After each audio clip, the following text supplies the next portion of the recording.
Je pense que c'est pas juste le sens au travail qui est en train de changer les choses, c'est qu'on veut un sens aussi en général à notre vie. Et c'est vrai qu'avant, on se posait pas tellement la question. Et aujourd'hui, on voit, disons qu'avant, on choisissait notre boulot en termes plus pratiques, plus pragmatiques. Combien est-ce que je vais être payé, mes conditions de travail, etc.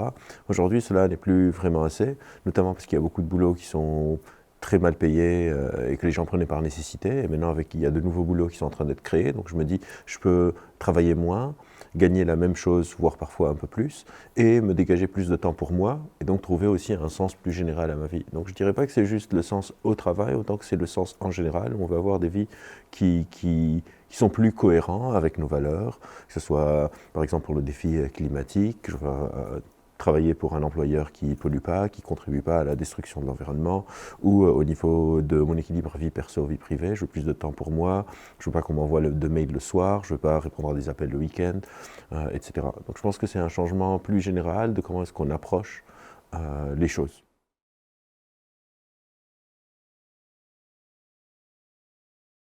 La question est un peu difficile pour une raison très simple, c'est qu'on n'a pas encore assez d'études pour comparer. Par contre, les premières études préliminaires, par exemple, j'ai contribué à une étude sur la semaine de 4 jours, montrent que la productivité est souvent maintenue avec une meilleure qualité de vie quelque part, parce que je sens que je dégage plus de temps. Donc c'était sur la semaine de 4 jours, et on voit aussi qu'avec le télétravail, on est moins contraint. Et donc, quand on est moins contraint, on a ce qu'on appelle plus de locus de contrôle interne. J'ai l'impression que je contrôle mieux ma vie, et ça, c'est un bon prédicteur dans d'autres études qui n'ont rien à voir avec le travail, qui montrent que c'est un bon prédicteur pour une meilleure santé mentale quelque part, ou une meilleure hygiène mentale. Donc on voit ça. Après, il faut garder en tête que ces différents modes de travail dépendent aussi du boulot. C'est pas pour tous les métiers où je peux me mettre en full remote, pour tous les métiers où je peux faire du flex office. Certains métiers ont besoin de plus de de partager un environnement physique commun entre les personnes qui veulent collaborer ensemble, et d'autres pas. Et donc c'est important de ne pas essayer de trouver une sorte de solution magique. Je vais mettre tout le monde en flex office et tout va aller mieux. Ça dépend du métier, de ce que je fais, de combien est-ce qu'on se connaît, etc.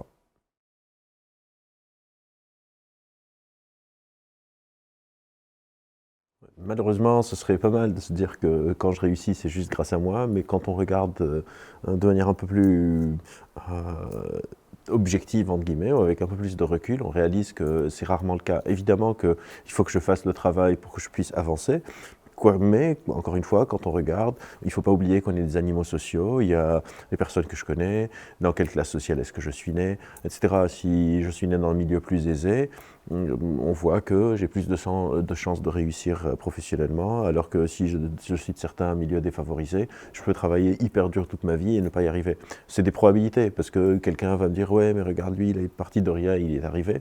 Bien sûr, mais quand on compare, on appelle ça le biais du survivant. On regarde juste les personnes qui réussissent et on ne compte pas toutes les personnes qui ont travaillé parfois beaucoup plus dur et qui n'y arrivent pas. Et le danger dans le récit méritocratique, c'est que petit à petit, on réalise que ça ne porte pas les promesses, et il y a une sorte de délitement de la confiance entre le système et les individus qui se disent « vous nous avez vendu un truc », et au final, on est en train de voir qu'il y a une sorte de recyclage dans le même cercle social des positions à haute responsabilité. Et donc l'impact n'est pas juste sur l'individu, mais aussi sur les récits qu'on se raconte en tant que société, et donc les liens qu'il y a entre nous. Et c'est surtout ça dont il faut se protéger, le délitement un peu de la confiance et d'un récit collectif qui fait qu'on peut mieux travailler les uns avec les autres.